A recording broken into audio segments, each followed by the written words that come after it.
Bienvenue, chers internautes, dans votre émission Au fil du livre, émission littéraire qui promeut l'écrivain gabonais.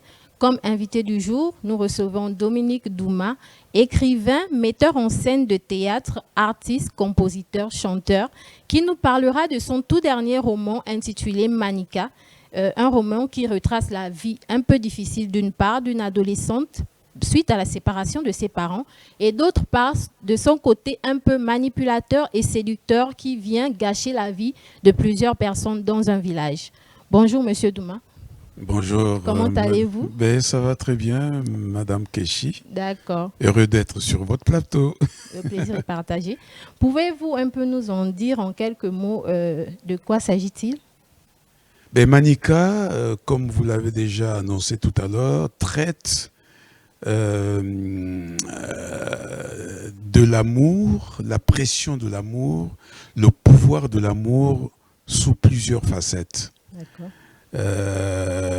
La manipulation, vous savez, on dit souvent que pour l'amour, on peut tout faire, le bien comme le mal. Et Manika traite de ce côté manichéen du pouvoir de l'amour. D'accord. Et en écrivant ce livre, quelle était votre inspiration? Mon inspiration a été d'abord le fruit d'une observation. J'ai beaucoup observé les personnages féminins qui m'entourent. Vous savez, je suis directeur d'une troupe de théâtre. Je travaille déjà avec aussi beaucoup de comédiennes. Dans ma propre vie familiale, comme tous les autres citoyens comme moi, j'ai des sœurs, j'ai des cousines, j'ai des nièces, j'ai aussi mes enfants, et je décortique beaucoup le comportement des unes et des autres, surtout de la gente féminine. Et c'est après avoir extrait de ces constats-là quelques côtés sombres de la gente féminine sur le plan sentimental, sur le plan du caractère, que je me suis dit, pourquoi ne pas faire un portrait d'un pan de la gente féminine? C'est ça, l'inspiration est partie de là, parce que je me suis rendu compte que très souvent, la manipulation de la force de l'amour entraîne toujours dans nos milieux soit du drame, de la tragédie, mais comme de la joie aussi. Effectivement.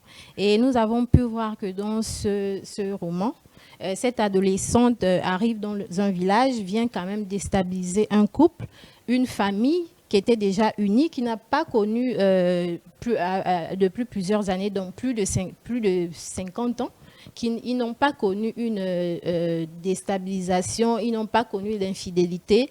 Et elle arrive dans le village et suscite une rivalité entre père et fils. Elle brise un couple qui est soudé depuis plus de 50 ans. Donc, nous voulons savoir quelle est la moralité que vous avez voulu véhiculer dans ce message. La moralité, elle est simple.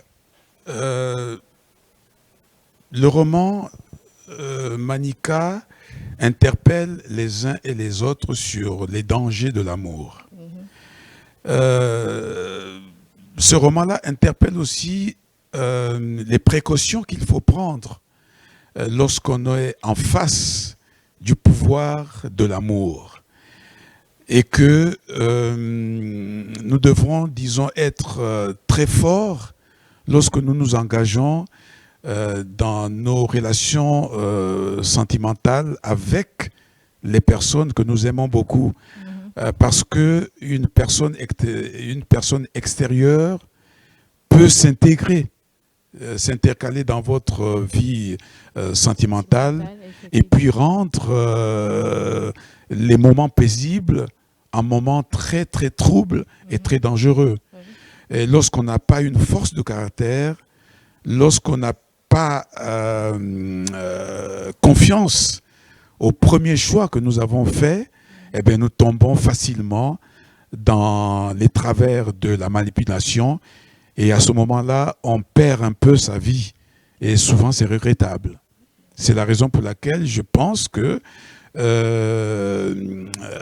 les enseignements que nous pouvons tirer des drames et des tragédies conjugales doivent, disons, être très bien analysés pour essayer de sauvegarder sa vie.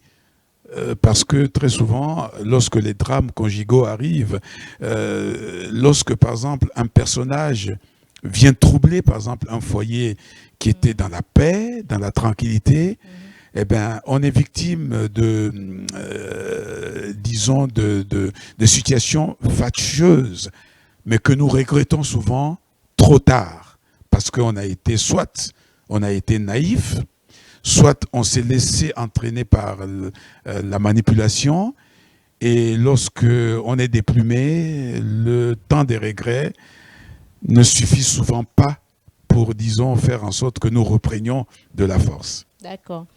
Et dans un passage de votre livre, précisément à la page 15, je voulais que vous puissiez nous expliquer ce passage où vous avez dit dans les villages, les valeurs culturelles de la société traditionnelle ont subi plusieurs mutations au contact des civilisations du monde.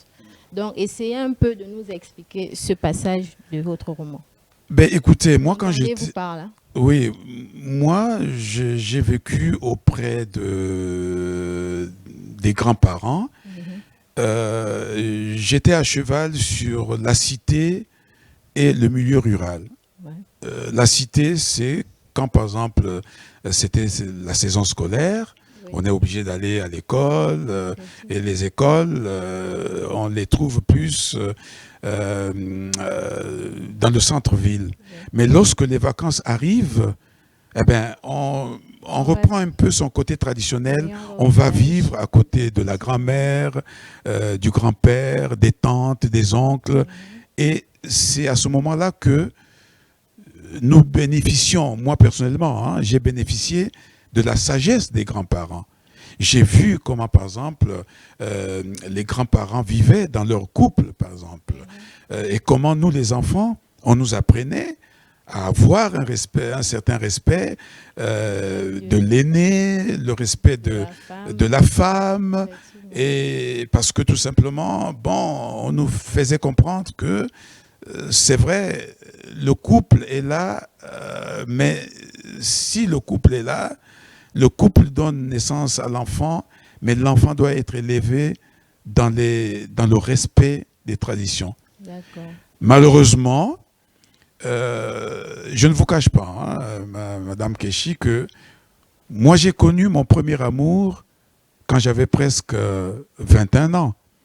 Mais parce que tout simplement, mes parents m'ont élevé en tant que garçon avec l'idée qu'il faut d'abord mettre en pratique les valeurs de l'adolescent qui doivent savoir entretenir une maison, faire la cuisine, même si on est homme, respecter sa mère, respecter son père, respecter les tantes, respecter, disons, son environnement, disons, respecter les grandes personnes et attendre son âge avant, disons, de faire certaines choses. Dans ma communauté linguistique Vili, il y a ce qu'on appelle par exemple le Chikumbi. Le Chikumbi prépare la jeune fille au rôle d'une femme. Donc on ne pouvait pas connaître par exemple les hommes à un certain âge. Oui, avant d'être marié. Voilà. Donc il y avait des concepts, des préceptes qu'on nous apprenait à respecter et qu'on ne pouvait, disons, accomplir que lorsqu'on atteint un âge majeur. Parce que en vivant ce que nous allons poser comme acte à partir de l'âge majeur, on est raisonnable. Or qu'aujourd'hui, dans notre société, qui est en pleine mutation, eh bien, les choses taboues sont violées même pendant un âge qui n'est pas permis. Vous voyez? Et toutes ces valeurs-là commencent à se perdre. On n'a plus de respect envers qui que ce soit. et on fait ce qu'on veut selon notre instinct animal. Et c'est un peu dans ce passage que vous avez extrait de Monica, ma façon à moi de dire que, bon, il y a un choix à faire. Alors, qu'est-ce que nous faisons comme choix? Nous restons dans la tradition? Ou bien nous violons la tradition pour nous dire, bon, on est dans un monde moderne où la liberté est permise et qu'on peut faire ce qu'on veut. Mais très souvent, ça nous mène vers des travers que nous regrettons beaucoup, un peu comme Manika va nous le faire comprendre tout au long de la fiction. Mais là encore, par rapport à cette mutation de la société, ben, ce sont des choix qu'on fait. On ne peut pas obliger à toute personne de vivre comme hier ou bien de vivre comme aujourd'hui. C'est chacun à son âme et conscience qui dit ceci est bon pour moi, ceci n'est pas bon pour moi par rapport à la société. D'accord. En lisant le livre, nous sommes un peu restés sur notre faim. Vraiment une fin brusque qui ne donne pas en fait la suite des événements. Nous ne savons pas exactement ce que Luzolo, en tant que personnage, comment il a fini dans sa rivalité avec son père. Donc, est-ce que Dominique Douma propose la suite de ce livre, Manika? Oui, il y aura sûrement un tome 3 parce que, vous savez, Manika est presque le tome 2 d'un personnage qui est similaire à Manika, mon premier roman qui est intitulé Vokuna. D'ailleurs, même pendant ma rentrée littéraire le 25 novembre, il y a des comédiennes qui sont en train de faire une adaptation du roman Vokuna. Et Manika, en tant que personnage féminin, est similaire à Vokuna. Et si j'ai développé Manika, mais c'est parce que le roman Vokuna est resté dans une fin, disons, ouverte. J'avais terminé les frasques de Vokuna et les lecteurs m'ont dit il manque quelque chose. Ouais. Et cela m'a permis de développer le côté féminin de Vokuna dans Manika, dans un autre pan. Et en faisant Manika, je me rends compte que la fin reste aussi ouverte. Ouais, c'est ça. Et ça veut dire que Luzolo, qui est le personnage le plus brimé dans cette histoire de Manika, il faut que je lui trouve une fin. Est-ce que lorsque un garde vient pointer une arme sur lui pour lui dire « Lâche Vokuna que tu es en train d'agresser parce que tu es fini », est-ce qu'il meurt là? Oui, on ne sait pas. Point d'interrogation. Manika elle-même, qui a été la grande manipulatrice de l'histoire, il faut qu'on sache, après la dernière rencontre dramatique avec Vokuna, qu'est-ce qu'elle devient? Le roi, le monarque, qui est victime de des dessins de Manika, à un moment, il faut qu'on sache comment il finit. C'est vrai qu'il finit presque comme un lambeau parce qu'entraîné, ravagé par l'amour de Manika, mais qu'est-ce qu'il devient? Parce qu'après, il baigne un peu dans l'alcoolisme, tout un tas d'histoires. Et surtout, Chitembo, l'épouse du monarque, qui est très pacifique, qui est très tolérante. Comment elle finit aussi dans cette histoire-là? Voilà donc le portrait que je suis en train de préparer pour, disons, le tome 3 qui va venir conclure Manika. D'accord. Avant de clôturer, un mot de fin pour vos lecteurs qui vous suivent. Ben, pour mes lecteurs qui ont déjà commencé à lire le roman parce qu'il est déjà en vente du côté de l'Hexagone, ici aussi à Libreville, je souhaite qu'ils tirent les bons enseignements de Manika.